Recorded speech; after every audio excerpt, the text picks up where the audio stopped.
¿Qué va de la historia institucional en Colombia? El temario de esta conferencia va a ser primero situar un poco los ámbitos de la historia institucional, cómo se han venido dando a través de la academia, a través del ámbito de las instituciones encargadas de dar las directrices para la organización de las entidades públicas, que son el Archivo General de la Nación, el Archivo Distrital de Bogotá, el ámbito de la divulgación pues, del conocimiento y el ámbito conmemorativo, las historias que se hacen, digamos, para los aniversarios de las instituciones. Entonces, hablaré de cada uno de esos tres ámbitos. Posteriormente, plantearé un modelo de lo que podría ser un modelo de historia institucional. Daré algunos lineamientos teóricos. A ver, una historia institucional, pues, debe tener una teoría sobre los derechos de la propiedad, una teoría del Estado, una teoría de la percepción e ideología, debe enmarcarse en el devenir histórico de las entidades y debe ser interdisciplinaria. Por último, hablaré para qué y para quién podría servir esta historia institucional, pues más allá de lo que se hace hoy en día, que es llenar un requisito para organizar un archivo de una documentación que está botada hace mucho tiempo en un lugar, en un cuarto de una entidad. Considero que la historia institucional tiene muchas más posibilidades que las de simplemente para organizar un archivo. Podría servir a la planeación de políticas públicas a largo plazo o para incrementar la cultura política del ciudadano común. Bueno, entonces, vistos esos temas, empiezo con el ámbito académico. Voy a citar únicamente dos investigaciones que son bastante representativas y pues eso nos marca la idea pues, de todas las demás, ¿no? Bueno, listo, entonces tenemos la investigación de Pilar López Bejarano, un estado a crédito del año 2015. Esta investigación fue realizada en el marco de una historia comparativa, un proyecto de historia comparativa financiado por el Consejo Europeo de Investigación. Bueno, ella lo que plantea es que el Estado colombiano, la formación estatal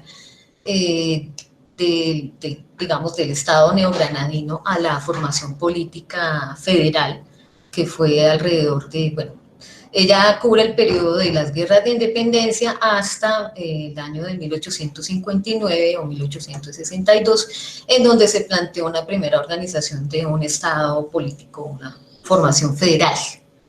Bueno, habla de que el Estado permanentemente estuvo endeudado, comenzando por la deuda primigenia y muy onerosa de las guerras de independencia, y cómo a través de las sucesivas guerras que hubo, el Estado iba adquiriendo pues, más y más deudas.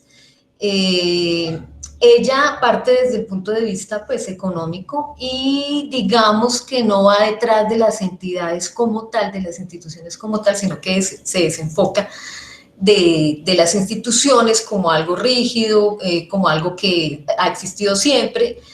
No, ella ve o intenta ver todas las relaciones, todas las tensiones que conforman la formación del Estado. El sistema de la deuda entre sus pasivos y sus activos está conformado por empréstitos a comerciantes, por préstamos voluntarios o forzosos a la población, sueldos atrasados de funcionarios civiles o militares, pagos de impuestos con papeles del Estado, suministros al gobierno, compra de tierras y bienes nacionales, indemnización por manomisión y etcétera. Ese es el sistema pues, financiero que causa, hay una formación de estatalidad a deuda y las deudas causan procesos de estatalidad. Esa es la gran conclusión pues, del estudio y su aporte pues, en el enfoque.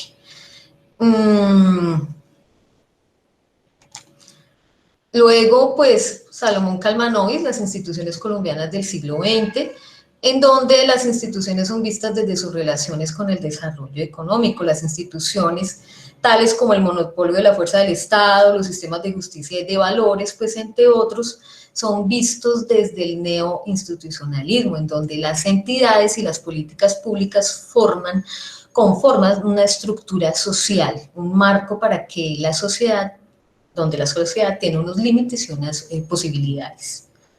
La más importante de las instituciones, según Kalmanovic, es la democracia. La democracia estableció las condiciones de seguridad para las inversiones de la burguesía, para lograr una estabilidad macroeconómica de largo plazo. Esto propició en Europa el cambio tecnológico y la revolución industrial. Sabemos pues de las revoluciones democráticas en Inglaterra, en Francia, en Holanda. Bueno.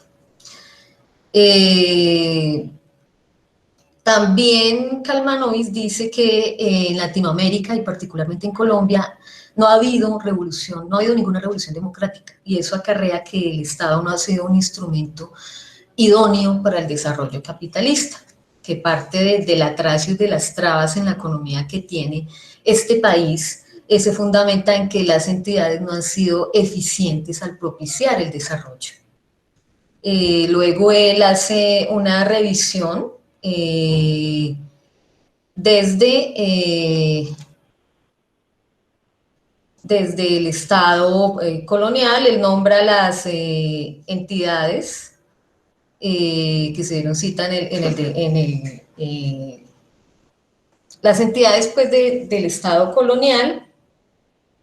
Luego pasa al siglo XIX, describe el siglo XX, en donde el Estado continúa teniendo unos rasgos negativos en el siglo XX, que son las expropiaciones, la tributación confiscatoria y la corrupción. En cuanto a las expropiaciones, Kalmanovic nos hace ver que el Estado a menudo para establecer obras de infraestructura hace compras de terrenos a precios un poco, bueno, no precios comerciales, sin consultar, digamos, con las poblaciones que van a ser afectadas por esas obras de infraestructura, por ejemplo, Hidroituango, por ejemplo, el puerto de Tribugada en el Urabá antioqueño, bueno, entre otras. La tributación confiscatoria, en donde, digamos, el Estado por derecha cobra impuestos, que lo hemos visto con el IVA, y el tema tan arraigado pues, de la corrupción, en donde los dineros públicos son desviados para pagar a ciertos contratistas, favorecer a ciertos contratistas y para favorecer a los funcionarios públicos que se encargan de firmar los desembolsos. Bueno.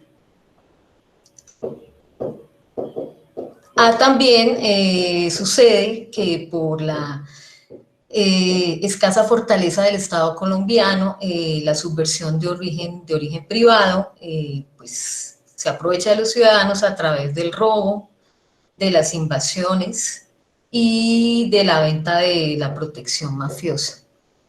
Para Kalmanovic, un Estado ideal sería un Estado nacional fuerte, comprometido con la estabilidad macroeconómica y con una baja inflación, es decir, con credibilidad y gobernabilidad, permitirá un mayor nivel de impuestos que voluntariamente cederían los ciudadanos, porque sabrían y habría claridad en las reglas del juego, habría una institución que se encargaría de determinar cómo se recaudarían esos impuestos y a qué se destinarían, a obras pues para el bien común, ¿no?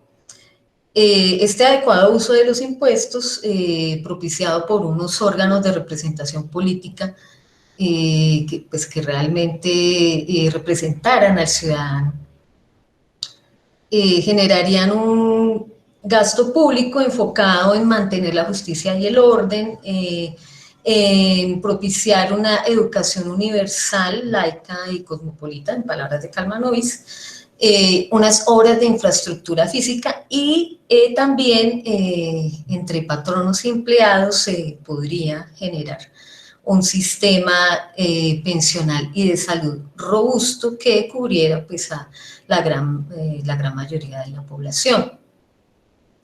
Bueno, olvidé mencionar que él habla, voy a devolverme un poquito al Estado colonial, Kalmanovic plantea que el Estado, las pocas fuentes de financiación que había, las enfocaba, las pocas rentas que había, las enfocaba pues en la manutención del propio Estado, de los propios funcionarios del virreinato, y en la manutención de la iglesia sin propiciar mayores desarrollos económicos. Era sobre todo una economía extractiva que mantenía a la gran mayoría de la población inmersa en la pobreza. Y el siglo XIX pues no fue mejor, por el tema de que no hubo realmente una revolución democrática, sino que simplemente los criollos tomaron el poder, pero siguieron manteniendo un sistema pues, de desigualdad. Además, hubo un continuo cambio de las reglas del juego, una continua inestabilidad política propiciada por las guerras de independencia. Como vemos en la caricatura, pues ahí vemos que cada guerra de independencia traía una constitución diferente. Eso hacía que no hubiera un clima propicio a un desarrollo económico sostenido. Bueno, y en el siglo XX pues empezamos con la Guerra de los 1000 días. Y bueno, ya hablé un poco del siglo XX. En conclusión, las historias académicas han sido de un corte, se han realizado desde el punto de vista de la economía. No se han atacado pues como otros modelos, otras instancias de pensamiento, pues apenas el económico, ¿no? Bueno, entonces esto como para dar un barniz de el ámbito académico en las historias institucionales. Ahora pasamos a ver el ámbito archivístico. Tenemos que las historias institucionales lo que hacen es ilustrar una entidad como tal, digamos, el Ministerio de Justicia desde sus orígenes, ¿sí?, hasta la actualidad. Va situando las reestructuraciones orgánicas y funcionales, es decir, cómo está conformado, cuáles son sus dependencias, sus niveles jerárquicos y cuáles funciones ha asumido esa entidad a lo largo del tiempo, desde su nacimiento hasta la actualidad. Es una historia que parte de una premisa biológica, ¿sí? Concibe a las entidades como unos entes que son como unos organismos que tienen diferentes órganos, que cumplen diferentes funciones, que sirven pues a algún sector específico pues, de la vida pública. Y con base en estas reestructuraciones se da la periodización de la historia de esta entidad. Se hace también en algunas historias institucionales se realiza un contexto social, cultural y económico que explica o que influye en esas sucesivas reestructuraciones a lo largo del tiempo. Se utilizan fuentes como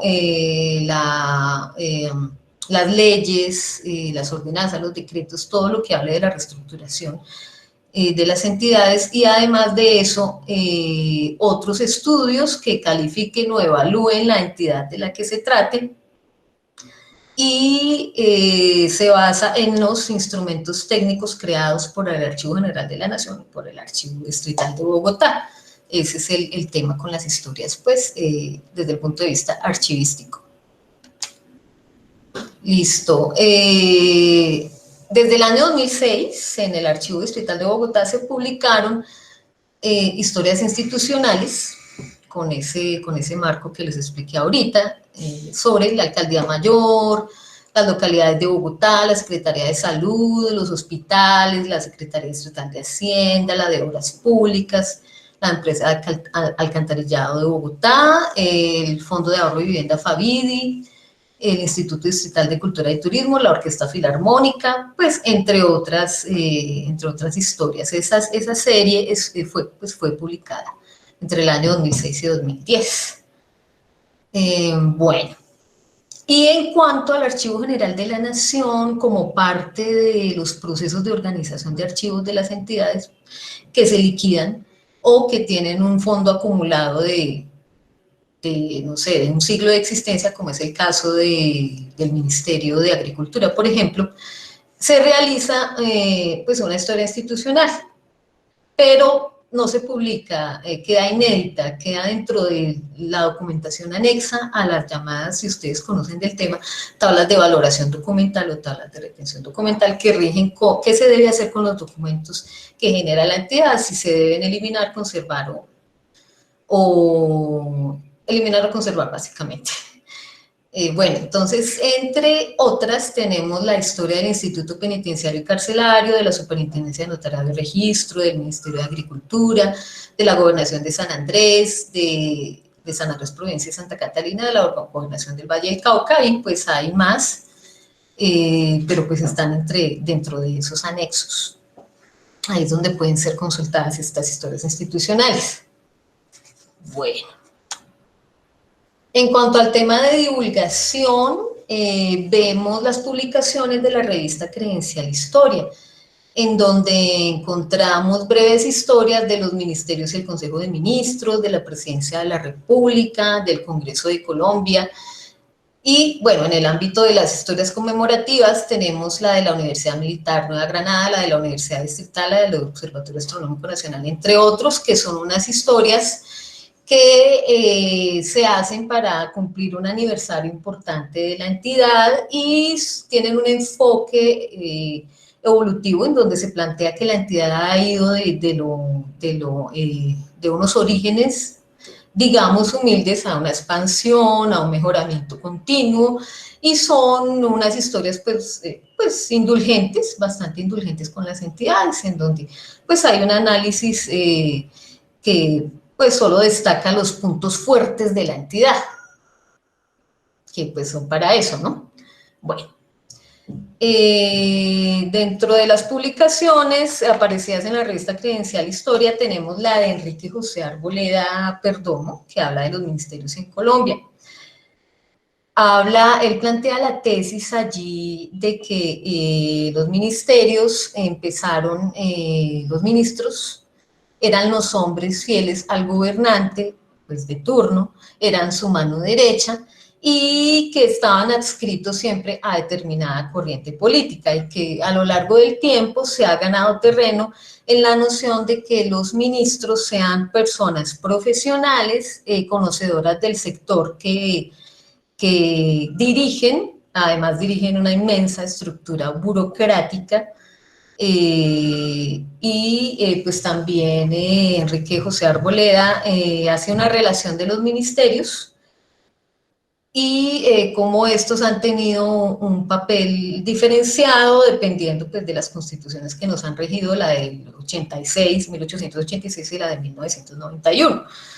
Estos ministerios han tenido un diferenciado poder de decisión frente a la presidencia de la República, pues a lo largo del tiempo. Nombra cuáles ministerios hay actualmente, cuándo empezaron sus funciones y pues cuál es la gama de cada ministerio, la gama funcional de cada ministerio. Bueno, también tenemos sobre la presidencia de la República el artículo de Néstor Iván Osuna Patiño, en donde él plantea que la presidencia siempre ha sido una institución fuerte en un estado débil, desde el presidencialismo pseudomonárquico de Bolívar, Caro y Núñez, pasando por el austero y civil de los liberales radicales de la segunda mitad del siglo XIX, hasta llegar a una institución presidencial tecnócrata y mediática, que es la del siglo XX y siglo XXI. El Estado, él citaba a Simón Bolívar, es el presidente de la República. Bueno, el presidente de la República viene a ser en nuestra Constitución como el sol que firme en su centro da vida al universo. Y esa ha sido la historia pues, de los presidentes. Desde la segunda mitad del siglo XX, pues se ha notado un viraje hacia lograr, o sea, el Ejecutivo ha determinado que se debe realizar una mayor cobertura de los servicios públicos básicos, una preservación del medio ambiente, ha habido políticas orientadas pues, a ese tipo de temas, es decir, a una promoción del bienestar general de la población. y estas políticas se aplican a través de institutos nacionales o de empresas públicas adscritas al Poder Ejecutivo, lo cual aumenta el margen de maniobra del jefe de Estado. Entonces, el presidente pues, es una persona sumamente importante en nuestro régimen político. Bueno.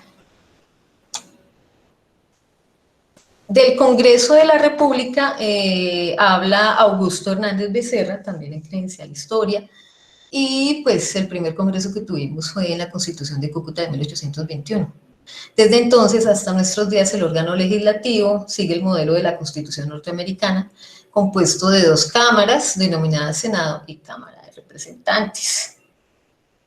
Habla de cómo el Congreso a lo largo del tiempo ha tenido una pugna entre el poder pues, del Congreso y el poder del presidente. También trata el tema de la legitimidad de este órgano a través pues, del siglo XIX y el siglo XX, y cómo en la Constitución de 1991 se tomaron algunas medidas para mejorar este rasgo de la ilegitimidad del Congreso. Se estableció un régimen de inhabilidades, incompatibilidades y prohibiciones, la supresión de la inmunidad parlamentaria, la acción de pérdida de investidura, cómo debía ser instaurada, se establecieron prohibiciones a los auxilios parlamentarios que existían, y bueno, también en este artículo habla de la cantidad de días que ha sesionado el Congreso a lo largo de, pues desde que se creó, las veces en que este fue suprimido porque el presidente de turno lo decidió, y también hace una comparación entre cómo se elegían los miembros del Congreso a través pues, del tiempo, del siglo XIX y en el siglo XX. Bueno, también para, digamos, cerrar con broche de oro esa serie de Credencial Historia, está la contribución del historiador Jorge Orlando Melo González. Para él, las instituciones deben ser entendidas como organismos centrales de ordenamiento público y como las reglas fundamentales del orden político y de la vida social. Son parte central de la historia del país. Y cita las instituciones, empieza a hacer un recuento de estas instituciones políticas, administrativas y judiciales desde la época de la colonia, pasando por el siglo XIX, la transición al gobierno republicano que seguía arrastrando pues, la desigualdad social que venía de la época colonial. El lento crecimiento económico que se dio a través de las guerras civiles, pues entre otros rasgos del siglo XIX. Arribamos al siglo XX con la cruenta guerra de los 1000 días, los hitos de desequilibrio institucional, la creación del Frente Nacional y los estallidos sociales que llevaron a la creación de los grupos alzados en armas, la exacerbación del poder de estos grupos por el narcotráfico, y destaca también el reordenamiento institucional total que se trató de implementar por medio de la Constitución de 1991, que estableció reglas liberales para la actividad económica, mecanismos de protección del derecho de la ciudadanía, mecanismos claros para esa protección, estableció criterios sociales para el gasto público, y aun cuando hubo todas esas intenciones en la Constitución del año 91, de todas maneras tenemos altos niveles de impunidad, la justicia no funciona, se tolera la evasión tributaria y el contrabando, y siguen existiendo sistemas de venganza y justicia privada. A lo largo de su artículo, Jorge Orlando Melo dice que el Estado colombiano pues, ha sido un Estado débil. Para concluir, y cito esta parte porque me siento identificada, la historia sigue abierta y la revisión de la historia pasada de las principales instituciones puede servir para ver con más claridad qué es lo que ha llevado a Colombia a las dificultades actuales y quizás a pensar con mayor claridad qué puede hacerse hoy. Creo que ese es el papel de una historia institucional. Bueno, ya les explicaré en profundidad qué se puede hacer con las historias institucionales. Bueno, un modelo hacia un modelo de historia institucional. ¿A qué nos referimos con instituciones? Nos referimos a unas instituciones que son producto de un proceso histórico que entrelaza rasgos económicos, políticos y sociales, culturales del pasado que influyen y moldean a la sociedad y a la economía del presente. Las instituciones son un tipo de organizaciones sociales que tienen unos límites señalados, son capaces de identificar cuáles son sus miembros y cuáles no pertenecen, poseen principios de autoridad, lo que hace que haya una jerarquía y un encadenamiento de responsabilidades. Tienen unas funciones, las entidades como tal generan reglas de comportamiento para la ciudadanía y dentro de la misma entidad generan procesos de socialización dentro y fuera de la entidad y poseen un conjunto de creencias que moldean los tipos de trámites o el tipo de funciones que éstas ejercen.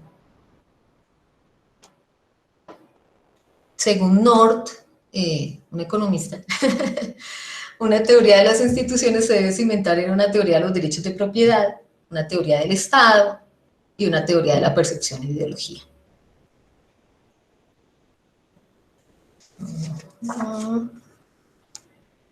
Sobre el tema de los derechos de propiedad, pues tenemos dos posiciones encontradas que cita Chantal Mouffe, que son el liberalismo y el republicanismo cívico. El liberalismo es en donde las personas parten de una igualdad, reconocen que para perseguir sus respectivas concepciones del bien necesitan los mismos bienes primarios, los mismos medios, que son el ingreso y la riqueza, y las mismas bases sociales de autorrespeto. Esa es la posición del liberalismo, altamente individualista. El republicanismo cívico, por el contrario, plantea una noción de un bien público previa a los deseos y a los intereses individuales e independiente de ellos. Hay una aparente dicotomía en esas dos posiciones. Entonces surge una pregunta: ¿es posible organizar una sociedad en torno a la idea del bien común? ¿Se deben sacrificar las libertades individuales por una vigorosa idea de la participación masiva de la ciudadanía? Bueno, hay que plantear esa pregunta.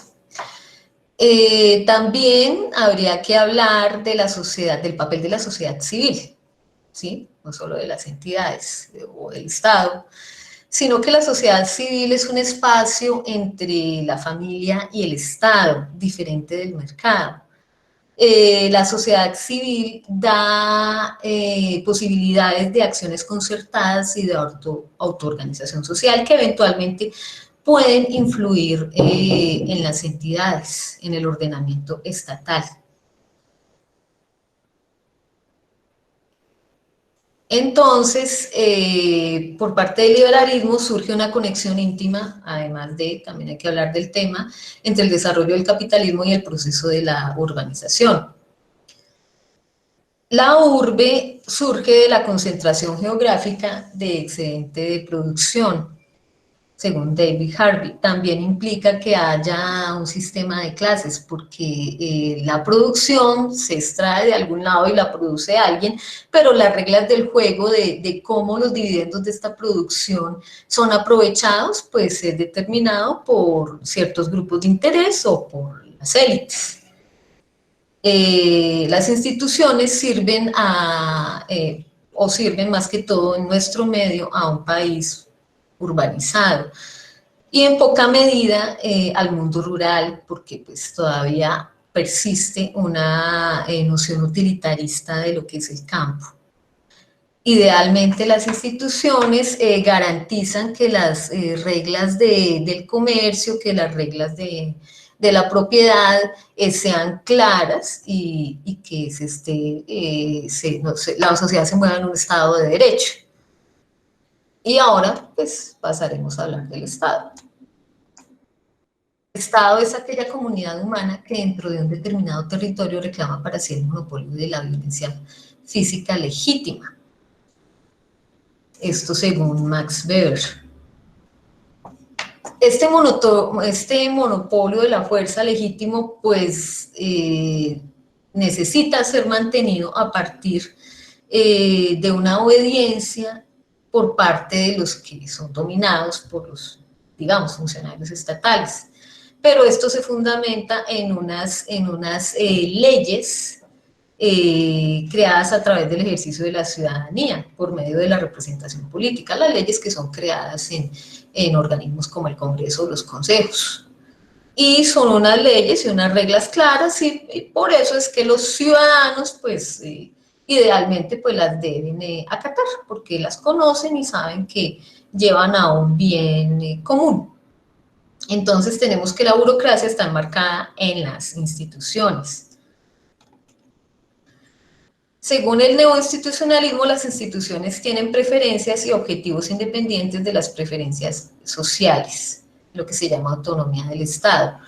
Las instituciones funcionan a través de un aparato burocrático que opera de un modo específico por medio de sectores jurisdiccionales estables y oficiales organizados mediante leyes u ordenamientos administrativos.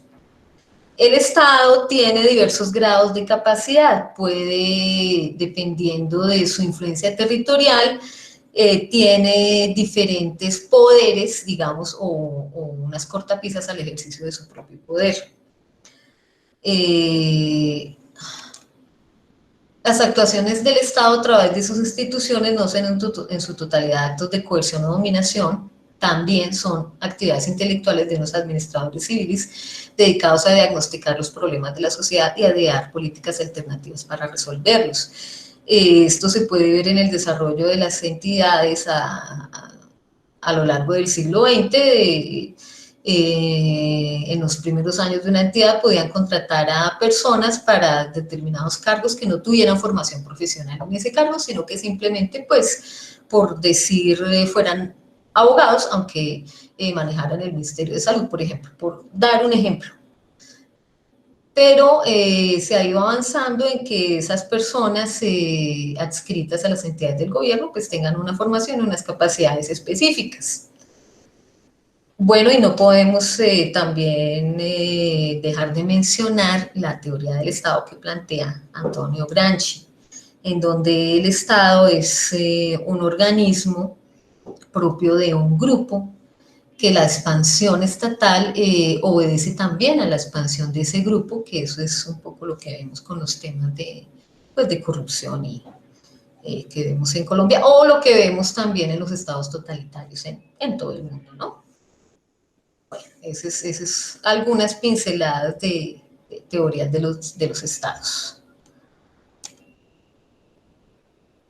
Sobre la percepción e ideología, pues tenemos dos puntos de vista. Al interior de las entidades, superando la metáfora biológica de las instituciones que las enfoca como seres dotados de órganos jerárquicos con funciones específicas, las instituciones estatales están formadas por personas, por individuos, con diferentes rasgos de influencia. Estos individuos se debe diferenciar de la percepción de la realidad. Estos individuos tienen determinados modelos mentales que tienen una base cultural, una herencia cultural común que reduce las divergencias de estos modelos mentales y eso hace que los funcionarios, independientemente del rango que tengan, interpreten la realidad de una cierta forma y tomen decisiones al respecto. Es algo pues que no se puede olvidar, que las instituciones están formadas por gente.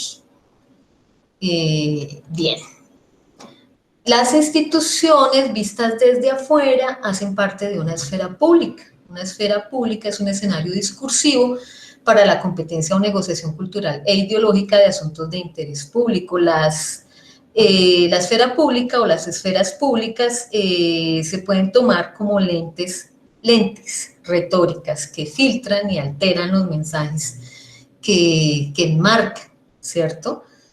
La clase dirigente o grupos influyentes pueden o tienen el poder de dar cabida a ciertos estamentos sociales, digamos a ciertos públicos fuertes, o pueden tener públicos débiles. Por ejemplo, públicos débiles serían los inmigrantes en una nación, por ejemplo, que poco y nada a los inmigrantes se les consulta sobre políticas públicas, pero aunque están ahí, hacen parte del país. Bien, está la parte de la percepción, ideología. Una historia institucional debe partir del devenir histórico. Se debe realizar un análisis histórico decantando la aparición, perpetuación y transformación de las entidades a lo largo del tiempo, ubicando su diseminación territorial, sus transformaciones, su crecimiento o decrecimiento, y se debe realizar un análisis al contexto de cada entidad, partiendo de métodos inductivos y empíricos, modelos teóricos que se hacen de acuerdo a cada entidad, pues con unas premisas básicas. Considero que esta historia debe hacerse desde lo interdisciplinario. Debemos alejarnos de la pretensión universalista de la economía. La economía todo lo interpreta y todo lo sabe, pero debemos ver otras aristas del problema, de la problemática. No debemos olvidar que hay una variedad geográfica e histórica de los sistemas socioeconómicos y culturales locales a pesar de que estamos en un mundo globalizado. Se deben implementar modelos que interpreten esas culturas locales, esas sociedades locales. Para ello debemos utilizar las herramientas que nos proporcionan varias disciplinas, no solamente la historia de la economía, sino también la sociología, la antropología, las ciencias políticas, el derecho, que nos pueden dar varios enfoques y permite que la historia, que se dé una perspectiva fuerte, más fuerte que la que puede proporcionar una disciplina pura. Bien. ¿Para qué y para quién podría servir esta historia institucional? Entonces tenemos que pueden dar unas directrices claras de hacia dónde puede ir el país. ¿Cómo? Las entidades, bueno, primero, la mayor producción de historias institucionales se ha hecho en el marco de la organización de archivos, ¿sí? Por parte del Archivo General de la Nación, del Archivo Distrital de Bogotá, considero yo que se está desperdiciando una oportunidad valiosísima de proporcionar información estratégica acerca de estas entidades. Algunos de estos trabajos, no digo que la mayoría porque no es así, algunos de estos trabajos son recopilaciones de norma tras norma tras norma, y así hablan de cómo se han hecho las reestructuraciones de las entidades, pero no dan mucha referencia pues al contexto social, económico, cultural del desarrollo de estas entidades y la incidencia y la influencia que han tenido pues, en la nación a lo largo del tiempo. Por lo tanto, se podría proporcionar haciendo lectura de cómo ha sido el devenir de las entidades, se podría proporcionar o dar las directrices para una planificación de políticas públicas a largo plazo. Voy a aventurarme a citar un pequeño ejemplo. Todos nos acordamos del fallo de la Haya con San Andrés y Providencia y el mar territorial, ¿no?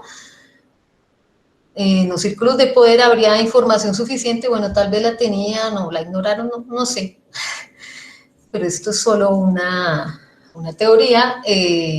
Podríamos saber cuál es la profundidad histórica de la pertenencia del archipiélago de San Andrés y Providencia a Colombia.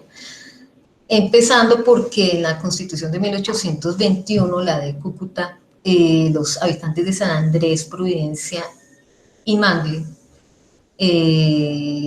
aceptaron ser miembros de la naciente formación estatal en 1821, aceptaron ser miembros de esta nación. Bueno, que también hubo en 1825 un tratado llamado de Unión, Liga y Confederación, suscrito por las Provincias Unidas de Centroamérica, desde México hasta Colombia, conformado por El Salvador, Honduras, Guatemala, Nicaragua, Costa Rica, en donde ellos se comprometieron a reconocer la soberanía colombiana sobre pues, el territorio de San Andrés, Providencia y Los Cayos, respetando los límites que en su momento estableció la corona española para el virreinato de Santa Fe. Entonces, bueno, ahí está el ejemplo. Se tendrían ese tipo de nociones para realmente proyectar decisiones que nos atañen a todos. Se podrían identificar prácticas antiguas, antidiluvianas, digámoslo así, que contribuyen a la inercia de la ineficiencia de las entidades públicas. Por ejemplo, los funcionarios de libre nombramiento y remoción, que son libremente nombrados y libremente removidos cada que hay un cambio en la administración, tanto a nivel distrital, departamental y nacional, y resulta que a esos funcionarios, a las más de las veces, en el manual de funciones no se les exigen las mismas capacidades ni formación que se les exigen a funcionarios de mandos medios o subalternos. Creo yo que eso es una fuga.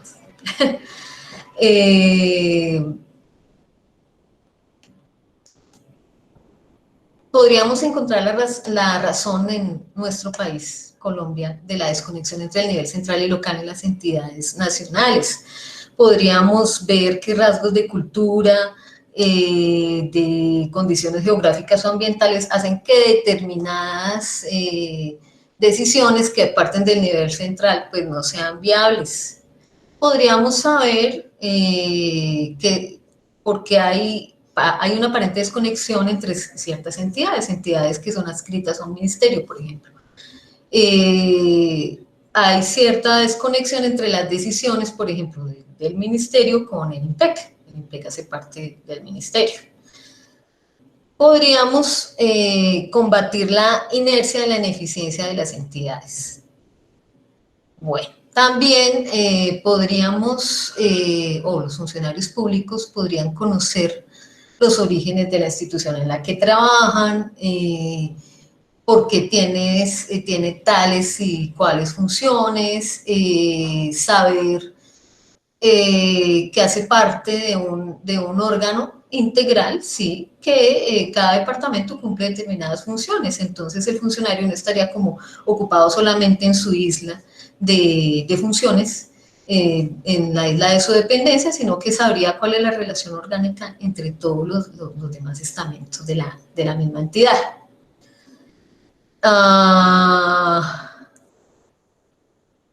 Bueno, serviría también a la hora de realizar cambios en la infraestructura orgánica de la entidad o de las dependencias o de funciones, se tendría información estratégica para realizar esos cambios, porque a veces emiten determinados decretos de reestructuración que repiten los decretos anteriores o se realizan las mismas políticas o los mismos programas, se instituyen los mismos proyectos que se ha aprobado a lo largo del tiempo que no han funcionado. Entonces los funcionarios públicos no tienen como una cultura histórica de su propia entidad, y eso sería pues muy valioso y creo que realmente redundaría en que los funcionarios hicieran mejor su trabajo. Bueno. Y por último, se podría contribuir a la formación de una cultura política para el ciudadano común. Por ejemplo, en la alcaldía de Lucho Garzón, algunos ciudadanos pensaban que el tema de los comedores escolares fue invento de esa alcaldía, y hay comedores escolares en Bogotá desde el año de 1912. Ya para el año de 1927, según las memorias municipales, había 400 comedores escolares, con fotos y todo. Entonces, pues los funcionarios sabrían que ciertas reformas que pues ya se han hecho, ¿no? El Ministerio de Educación Pública era el encargado de sostener estos comedores comunitarios. Estos comedores no comunitarios, no, estos comedores escolares. Bueno, también otro ejemplo, los millennials sabrían que a pesar de todos los problemas que tiene nuestro sistema de transporte masivo en Bogotá Transmilenio, de todas maneras un rasgo que tiene es que es incluyente. Es decir, una persona en silla de ruedas se puede subir al sistema, a un Transmilenio o a un bus SITP, o un invidente o una señora con un niño en un coche. Y eso pues era imposible de hacer en el sistema anterior. en el de los buses y las busetas, aunque es entrañable, es bonito, la cultura del bus, todo esto es lindo, pero pues hay ciertas cosas en las que pues, el sistema de transporte masivo va a mejorar.